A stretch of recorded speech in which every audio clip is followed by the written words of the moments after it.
वो 3 मुलाजमों के साथ घर अकेली थी। एक तो अकेली थी, वो भी 3 मुलाजिम भी थे। ये समझ नहीं आई मुझे। 3 मुलाजमों के साथ घर अकेली थी, बेचारी बुशरा बीबी।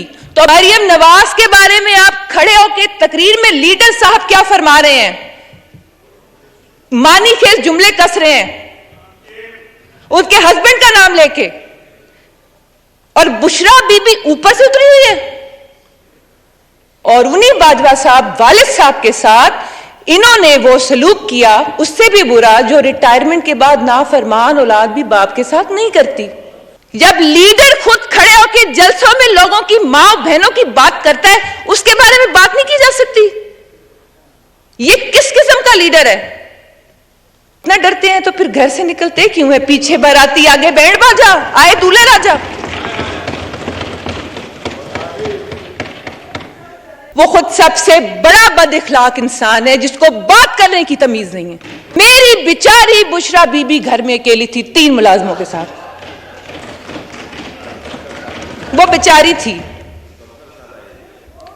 यही अदलिया अगर आपके, मैं सबकी बात कर रही हूं जनाब स्पीकर, कि जब किसी के हक में फैसले होते हैं वक्त के तकाजों के हिसाब से, तो उस वक्त वो अच्छी होती है। यही एस्टेब्लिशमेंट जब मुदाखलत करती है आपकी अपनी इमाम पे, तो आपको पसंद आती है। यही इलेक्शन कमीशन जब आपके मन चाहे फैसले करता है, चाहे वो कोई भी जमात हो, कोई भी लीडर हो, तो आपको पसंद आता है। आपको नहीं पसंद आता तो वो फैसला जो आपकी मंशा के मुताबिक नहीं होता, हालात के हिसाब से, जो आपको सियासी फायदा दे सके या आपको जाती फायदा दे सके। इस पार्लिमान ने अपनी बेतौकीरी और बेहुरमती खुद करवाई है। इस पार्लिमान ने अपने इख्तियारात में खुद कमी की है। आज भी अगर आइन की हकमियत है, अगर उसकी बालादस्ती है, उसी के तहत सारे कानून है, ये मुअज़्ज़ज़ ऐवान उसी के तहत चल रहा है, तो उसी आइन जिसको 50 साल होने को आए हैं, इस पार्लिमान का हक बनता था, इनका फर्ज था कि वो जो आइन इतनी मेहनत से बना उसकी ये रखवाली करते, उसको बार बार यूं बेदर्दी से, और अब तो खैर मिसाल ही देने के लिए नहीं मिलती जितनी बेदर्दी से आइन को कुचला गया है। जो आइन में चीजें मुबहम थी, जो जिनकी सही तरीके से नहीं समझ में आ रही थी, वो इस पार्लिमान का काम था कि उसके अंदर मजीद अमेंडमेंट्स करते, वो तरामीम की जाती जिससे चीजों की और वजाहत होती, तो बार बार चीफ जस्टिस साहब का दरवाजा न खटखटाना पड़ता, क्योंकि फिर वो डैडी बन जाते हैं और फिर वो जो कहते हैं वो सब करने लग जाते हैं, क्योंकि उनको सिर्फ इख्तियार दिया गया है तशरीह करने का, वो तो तब्दील भी करने बैठे हैं। लेकिन मैं ये समझती हूं कि मनोअन किसी भी इदारे का या बाहर की किसी चीज का कोई कसूर नहीं, सारे का सारा कसूर और जिम्मेदारी इस ऐवान और इसके अरकान की है। जो मैं जनाब स्पीकर कल यहां पे जो ज्वाइंट सेशन में हुआ, वो आए माशाल्लाह, आतना तो सिर नाल वैंदियां उन्हांदियां भी कोई नहीं गई। वो जिस तरह हल्लड़बाजी उन्होंने की है और जिस तरह रोना रोए हैं उनके लीडर ऑफ अपोजिशन ने यहां पे खड़े होके, जो वो बातें कर रहे थे कि ये हो गया वो हो गया, खवातीन के बारे में बड़ी उन्होंने बात की।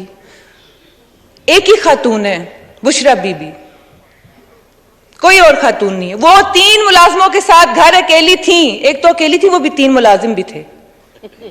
ये समझ नहीं आई मुझे। 3 मुलाजमों के साथ घर अकेली थी, बेचारी बुशरा बीबी। तो बेचारी वजिया की बेटी भी घर अकेली थी, जो शादीशुदा भी नहीं है। बेचारी नुसरत पठान भी थी। हम तो अल्लाह माफ करे, हम क्यों अपने आप को बेचारा भी कहें। मैं भी हूं जिनके घरों के रात को 2-2 बजे दरवाजे तोड़े गए। मरियम के साथ क्या किया, उसके बाद आप कराची मस्जिद नबी में आपके लोगों ने, मतलब में हमारे पास तो इतनी मिसाल है खवातीन के बारे में देने की।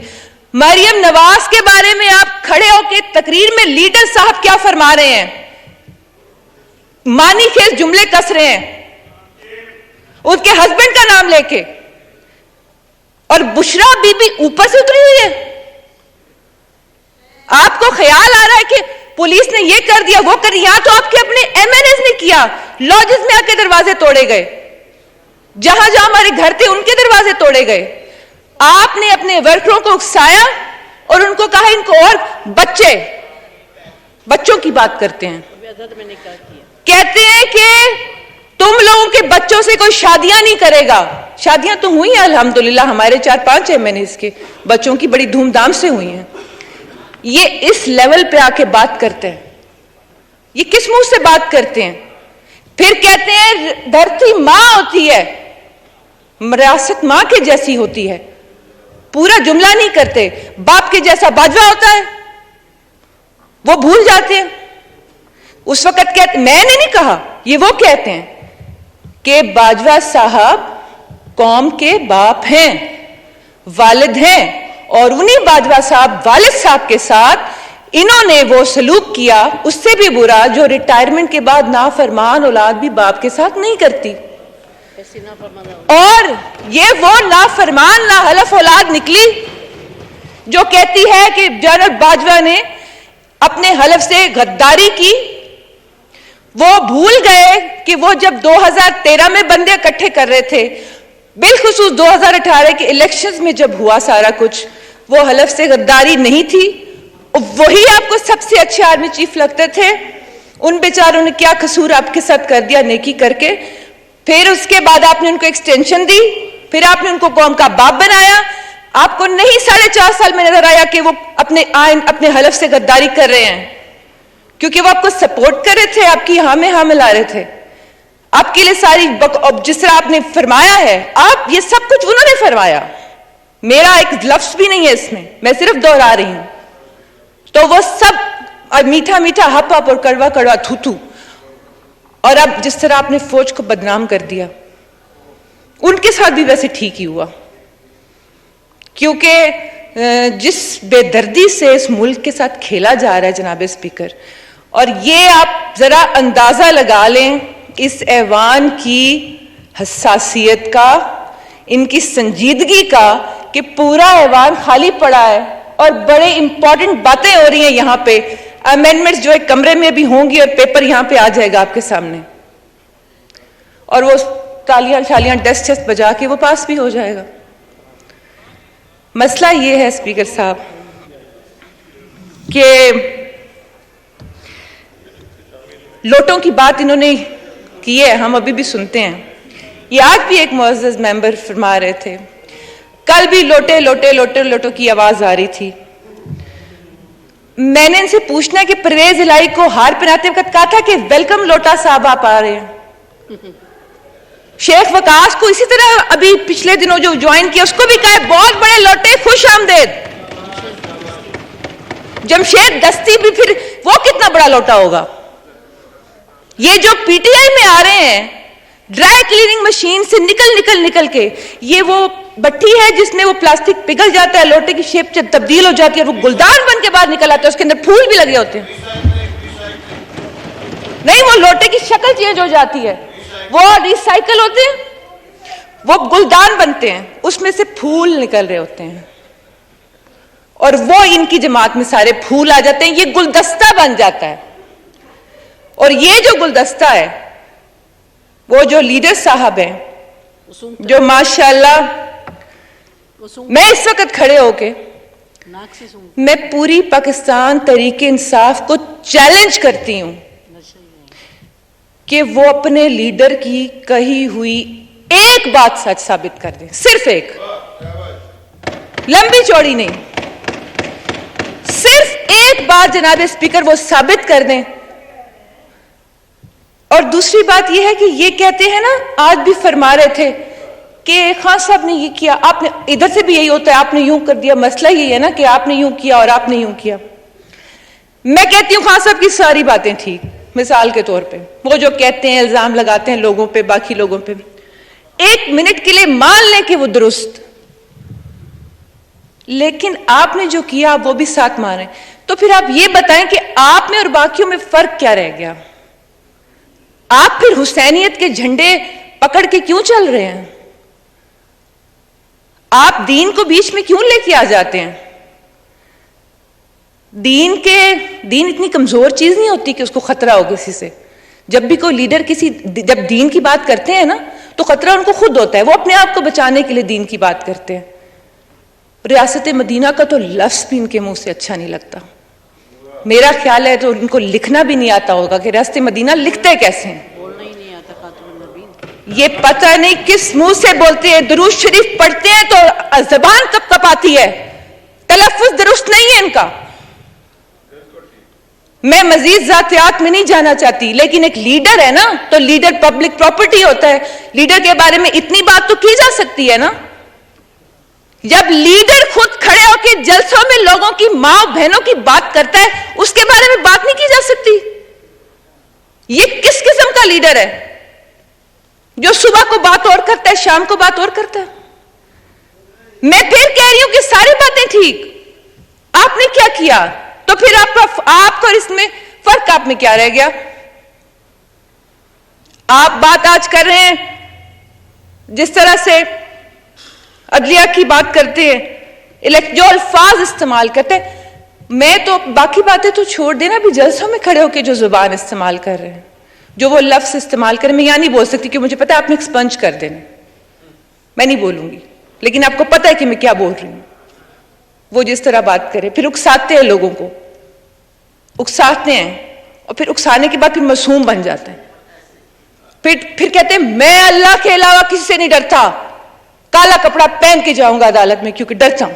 बुर्का पहन के जाता, मैं अल्लाह के अलावा किसी से नहीं डरता, मैंने जान अल्लाह को देनी है, सबूत भी अल्लाह को ही देने हैं। बुर्का पहन के जाता। लोग हर मोड़ पे रुक रुक के संभलते क्यों हैं? इतना डरते हैं तो फिर घर से निकलते क्यों है? पीछे बाराती, आगे बैंड बाजा, आए दूल्हे राजा।